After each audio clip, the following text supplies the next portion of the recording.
Trubor nakaslem jong unongsan hima.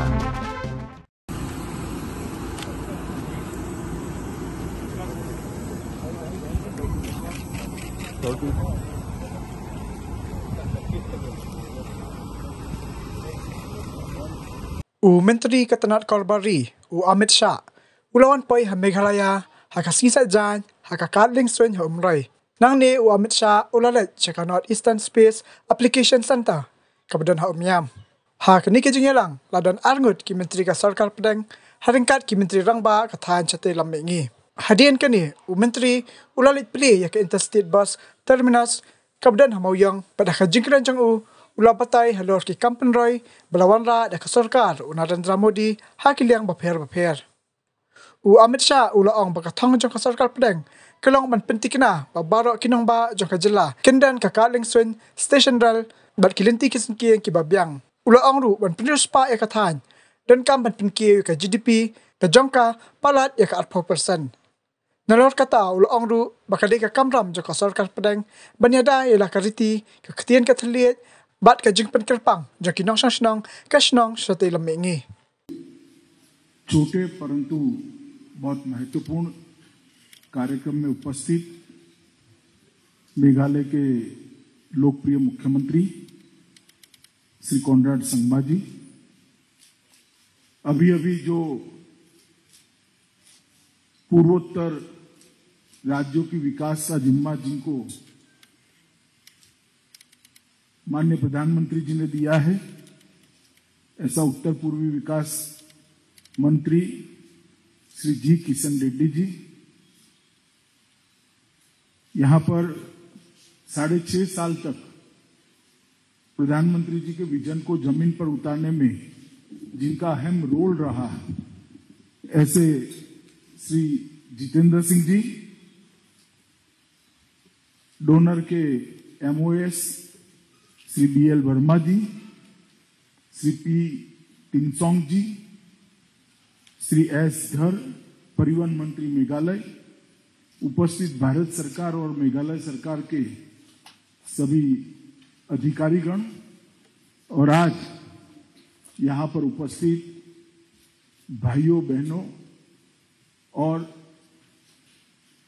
Press के सभी मित्र, आज मैं मेघालय और संपूर्ण पूर्वोत्तर की जनता को एक बधाई देना चाहता हूं और विशेषकर मुख्यमंत्री कॉनराड संगमा जी को बधाई देना चाहता हूं कि यह इंटरस्टेट बस टर्मिनस आज जो शुरू हो रहा है वो नॉर्थ ईस्ट की रोड कनेक्टिविटी के लिए एक बहुत बड़ा सेंटर बनने वाला है, नॉर्थ ईस्ट की इकोनॉमी का सेंटर। बृहद आसाम की शिलोंग राजधानी रही और हमेशा से एक महत्वपूर्ण जगह रही और जब भारत अपने स्वतंत्रता के 75 साल मना रहा होगा तब मेघालय भी अपनी स्थापना के 50 वर्ष मना रहा होगा। उसी वर्ष में ये शुरुआत होने जा रही है। 1970 में एक स्वायत्त प्रदेश के रूप में शुरुआत हुई और 72 में पूर्ण राज्य का स्टेटस मेघालय को बना। स्वाभाविक रूप से शिलोंग उसकी राजधानी बनी और शिलोंग राजधानी होने के बाद शिलोंग का सभी उत्तर पूर्व के बाकी 7 राज्यों से जुड़ना बहुत स्वाभाविक था और इसी से पूरे नॉर्थ ईस्ट के विकास को गति दी जा सकती है, मेघालय के विकास को गति दी जा सकती है। आज जो काम यहां पर हो रहा है वो सालों पहले होना चाहिए। खैर, मगर भारत सरकार के लगभग 50 करोड़ रुपया लगाने के बाद यहां आज इंटरस्टेट बस टर्मिनस मेघालय सरकार और भारत सरकार के सहयोग से बन रहा है। इसका आज मुझे बहुत बड़ा आनंद है और मैं मानता हूं कि NEC ने जिस प्रकार से आगे काम किया है ये बहुत से है जहां कनेक्टिविटी की जरूरत बहुत महत्वपूर्ण है। कनेक्टिविटी के बगैर ना देश के इस छोर की सुरक्षा सुनिश्चित की जा सकती है, कनेक्टिविटी के बगैर इस देश का एक क्षेत्र का पुराना वैभव वापिस लाना भी असंभव है, और कनेक्टिविटी के बगैर यहां पर विकास को गति देना भी असंभव है। विकास तभी हो सकता है कि इस दुर्गम भौगोलिक क्षेत्र के अंदर सभी प्रकार की कनेक्टिविटी से इसे युक्त करें। और इसीलिए 2014 में भारतीय जनता पार्टी की सरकार बनने के बाद देश के प्रधानमंत्री जी ने नॉर्थ ईस्ट की कनेक्टिविटी को सबसे ज्यादा महत्व दिया। हमारा प्रयास है कि 2024 के पहले नॉर्थ ईस्ट का हर राज्य का कैपिटल रेल और हवाई अड्डों से जुड़ जाए। पूरा देश रेलवे और हवाई अड्डों से नॉर्थ ईस्ट को कनेक्ट करने का हमारा महत्वाकांक्षी प्रोजेक्ट है।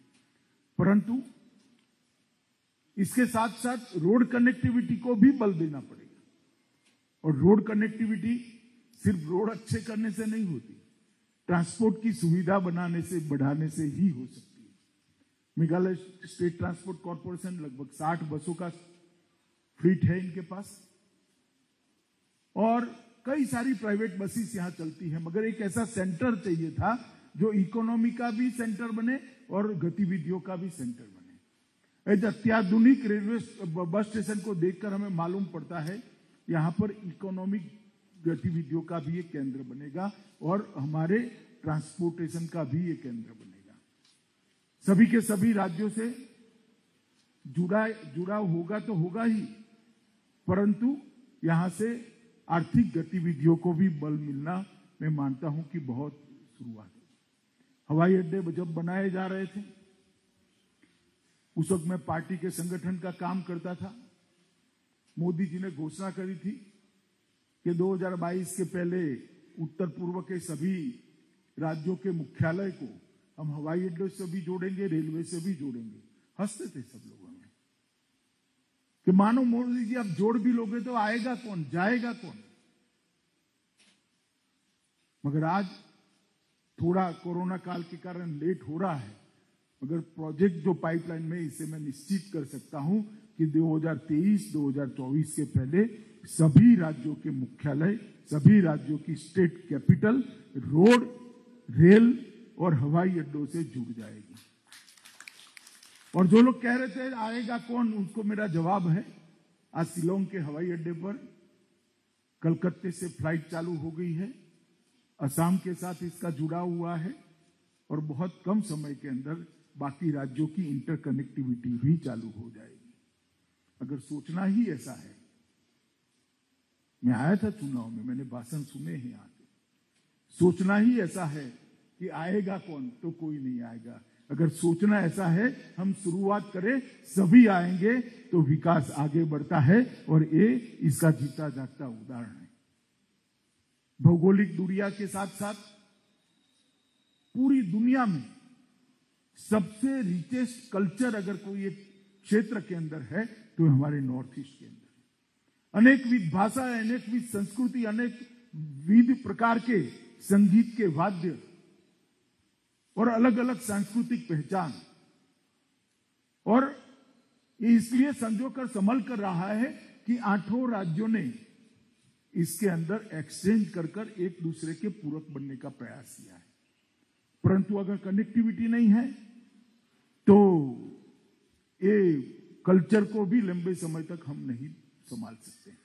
और मैं मानता हूं कि पूर्वोत्तर के इस क्षेत्र के कल्चर, यहाँ की भाषाएं, यहाँ का संगीत, यहाँ का नृत्य, यहाँ के खान पान की विविधता न केवल पूर्वोत्तर, पूरे भारत का गहना है, और उसको संभालने की जिम्मेदारी पूरे भारत की है, सिर्फ नॉर्थ ईस्ट की नहीं है। और मित्रों, इसको संभालने के लिए भी कनेक्टिविटी को हमें आगे ले जाना पड़ेगा, और एक प्रकार की कनेक्टिविटी जिसके माध्यम से डेवलपमेंट और सेवाएं दोनों नागरिक के तक पहुंचे। आईटी से भी कनेक्ट करने का हमने बहुत प्रयास किया है। आज आसानी से घर से, गांव से, सामान्य सेवा केंद्र सीएससी से दस्तावेजों का नवीनीकरण और प्राप्ति दोनों हो रही। ड्राइविंग लाइसेंस की डिजिटल कॉपी, 7 बार का उतारा, ये सारी चीजें घर में बैठकर मिल रही है। इसका कारण हमने कनेक्टिविटी को बढ़ाया है। और मैं मानता हूं कि नॉर्थ ईस्ट परिषद, उत्तर पूर्वी परिषद ने विजन के साथ ये जो किया है, उसको बहुत बड़ा फायदा ये पूरे पूर्वोत्तर क्षेत्र को होने वाला है। जहां तक मेघालय की बात करूं, 2014 से अब तक मेघालय के विकास में ढेर सारी गति भरने का काम भारतीय जनता पार्टी की नरेंद्र मोदी सरकार ने किया है। सिर्फ जनधन योजना में 6.46 लाख, इतने छोटे राज्य में 6.5 लाख परिवार ऐसे थे जिनके परिवार में किसी के पास बैंक अकाउंट नहीं है। आज मेघालय का हर परिवार अपना बैंक अकाउंट होल्ड करता है। उनको अर्थतंत्र के साथ जोड़ने का काम ये भारतीय जनता पार्टी की मोदी सरकार ने किया है। उनका अधिकार का जो पैसा है, चाहे विधवा सहाय का पैसा हो, चाहे छात्रों की स्कॉलरशिप हो, इसके अंदर से बिचौलियों को काटकर सीधा इसके बैंक अकाउंट में डालने का काम नरेंद्र मोदी सरकार ने करा है। आज मेघालय के अंदर एक भी घर ऐसा नहीं है जहां टॉयलेट नहीं। 100% ओडीएफ बनने वाले राज्यों का सम्मान जिसको मिला है, उसमें आज मेघालय शुमार है। मैं मेघालय के मुख्यमंत्री को इसके लिए बहुत बहुत बधाई देना चाहता हूं कि मोदी जी ने ग्रांट तो भेजी, परंतु इसे नीचे तक पहुंचाने का काम मेघालय के मुख्यमंत्री ने किया है। जल जीवन मिशन की तरफ लगभग 3.39 लाख परिवार ऐसे हैं जिनके यहां नल से पानी नहीं पहुंचता है। हमने लक्ष्य रखा है कि ये सारे के सारे परिवारों को उनके घर के अंदर शुद्ध पीने का पानी पहुंचाना। लगभग 2.80 लाख परिवारों की योजना बन चुकी है और 1874 छोटी छोटी योजनाओं से मेघालय के हर घर में पीने का शुद्ध पानी पहुंचे, हर घर के अंदर नल से पानी पहुंचे, इस प्रकार की व्यवस्था हम करेंगे। और इसके लिए 156 करोड़ रुपया अब तक पहुंचाया गया है। आदिवासी उपयोजना के तहत और 68 करोड़ रुपया पहुंचाया गया है। एकलव्य मॉडल विद्यालय सिर्फ मेघालय में 39 एकलव्य रेसिडेंशियल मॉडल विद्यालय बनाने की शुरुआत हुई है। लगभग राज्य सरकार ने अब तक 67 परियोजनाओं को, जो 700 करोड़ की लागत से है, वो केंद्र सरकार की मदद से पूरा किया है। और किलोमीटर का रोड लगभग 43 करोड़ रुपया। मेघालय अज्ञा उप केंद्र में 11.43 करोड़ रुपया की लागत से 220 केवी का ट्रांसफार्मर की स्थापना, मेरांग रानी गोडाउन अजरा मार्ग का 100 करोड़ रुपया की लागत से अपग्रेडेशन, अज्ञा मेघीपारा फुलवाड़ी टूरा रोड का लगभग 65 करोड़ रुपया से उन्नयन, उसका अपग्रेडेशन, और जोवई नरतियांग खुंडली रोड, वो भी लगभग 70 करोड़ रुपया खर्च कर उसको अपग्रेड करने का काम किया है। कई सारे कटहल mission, mushroom mission, silk milk mission और मत्स्य पालन, इसके लिए लगभग 650 करोड़ रुपया अलग से देने का काम भारतीय जनता पार्टी की नरेंद्र मोदी सरकार ने किया है। मित्रों, मैं इतना ही कहना चाहता हूं कि पूरे नॉर्थ ईस्ट क्षेत्र के अंदर हमारे लिए 3 महत्वपूर्ण चीजें हैं। एक तो यहाँ की बोलियां, यहाँ की भाषाएं, यहाँ का नृत्य, संगीत, खानपान, संस्कृति, उसको संभाल कर रखना, संजो कर रखना और पूरे भारत के अंदर इसका आकर्षण पैदा करना। दूसरा, नॉर्थ ईस्ट के पूरे विवाद को समाप्त कर इसको एक शांतिपूर्ण क्षेत्र बनाना। और तीसरा, नॉर्थ ईस्ट को एक विकसित प्रदेश बनाकर आजादी के पहले जो जीडीपी कंट्रीब्यूशन हमारा था इस क्षेत्र का, इसको वापस लाने का प्रयास करना। और मैं मानता हूं हम इसके बहुत नजदीक हैं। हम सबके सामूहिक प्रयास से कुछ ही दिनों में, कुछ ही सालों में हम एक गंतव्य स्थान पर पहुंचेंगे। जिस दिन नॉर्थ ईस्ट का जीडीपी कंट्रीब्यूशन 20% से ज्यादा पहुंचता है। यहाँ गरीबी का, बेरोजगारी का और अशांति का नामो निशान नहीं बचेगा। मुझे लगता है कि इसके लिए हम सब ने नरेंद्र मोदी जी की योजना को समर्थित भी करना है और इसके साथ साथ उसको पूरा करने के लिए पूरा सहयोग देना है। आज मैं फिर से एक बार नॉर्थ ईस्ट के विकास के लिए डोनर मंत्रालय, इसके नए सुकानी श्री किशन रेड्डी जी, उसके पुराने सुकानी श्री जितेंद्र सिंह जी और विशेषकर मेघालय के मुख्यमंत्री संगमा जी को हृदय से बधाई देता हूं और ये अपेक्षा भी करता हूं और ईश्वर से प्रार्थना भी करता हूं कि interstate bus terminal north east के विकास का एक आधार स्तंभ बने। आप सभी का बहुत बहुत धन्यवाद। वंदे मातरम।